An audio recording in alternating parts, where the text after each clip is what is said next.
पुढची बातमी। मुंबई गोवा महामार्गावरील कशेडी घाटातील बोगद्यामध्ये गळती लागली आहे। सतत पडणाऱ्या मुसळधार पावसामुळे बोगद्यामध्ये गळती लागली आहे।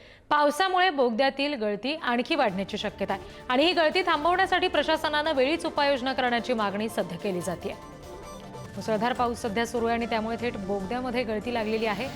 ही दृश्य आपण बघतोय। मुंबई गोवा महामार्गाची ही दृश्य आहेत। कशेडी घाटामध्ये बोगद्यात गळती लागलेली आहे।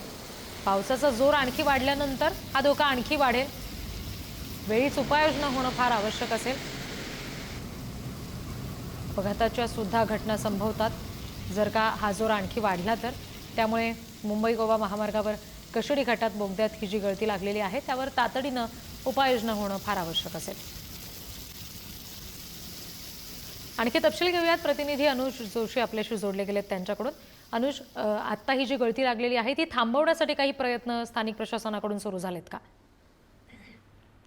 कशेडी टनेलमध्ये जी आता गळती लागली ना त्याचं थांबवण्यासाठी स्थानिक जे ठेकेदार आहेत त्यांच्याकडून प्रयत्न होताना दिसत आहेत। परंतु जेवढ्या प्रमाणामध्ये ती गळती आहे त्याचं मुख्य कारण जे आहे ते डोंगराच्या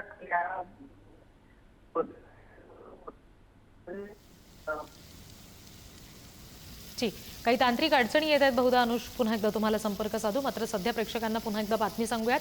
मुंबई गोवा महामार्गावर कशेडी घाटातली ही दृश्य आपण बघतोय। गळती या बोगद्यामध्ये लागलेली आहे।